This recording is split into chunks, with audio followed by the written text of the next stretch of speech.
Kita tidak mahu undang-undang yang kita buat hanya memberikan kelegaan yang sementara, tetapi sebenarnya tidak menyelesaikan masalah secara tuntas. Saya ambil contoh, umpamanya kita buat rang undang-undang lompat parti, kerana rakyat tak mahu lagi budaya lompat parti itu berlaku. Tetapi perlembagaan sendiri kontradik. Dalam pilihan raya kita memilih individu, kita tidak memilih parti. Dan apabila datang kepada perkara di mana parti pecat dia, akhirnya kes yang berlaku sebelum ini, 6 yang melompat itu tak dianggap sebagai melompat parti. Tapi yang dipertua, isu yang lebih besar, rakyat bukan terlalu paranoid kepada lompat parti. Yang rakyat benci ialah peralihan kerajaan di luar pilihan raya.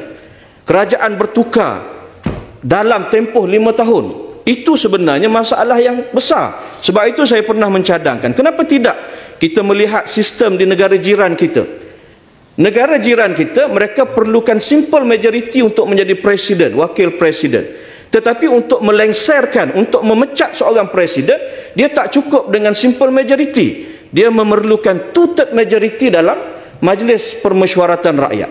Kenapa tidak kita pindahkan perlembagaan itu tanpa menjejaskan prinsip-prinsip yang sedia ada dalam parlimen kita.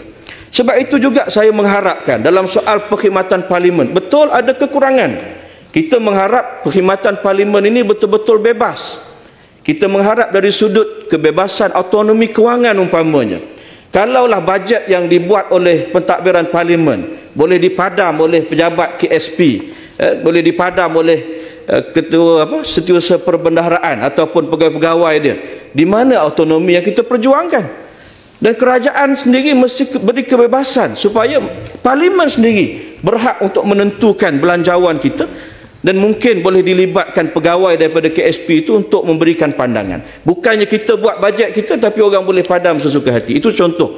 Yang keduanya, dalam pindaan yang saya tengok juga, kita tak sentuh soal memperkasa penyelidik parlimen kita. Yang itu sebenarnya lebih penting. Dan peranan ahli-ahli parlimen sebagai penggubal undang-undang yang bukan lagi difahami sebagai mereka yang bertindak sebagai pegawai kebajikan masyarakat, itu akan membantu kita dalam banyak perkara. Bukan tugas kita sebenarnya. Dalam akta kita pun tidak ada disebutkan peruntukan untuk ahli parlimen. Kerana peruntukan itu memang dah disalurkan melalui jabatan-jabatan kerajaan, melalui jabatan zakat dan sebagainya.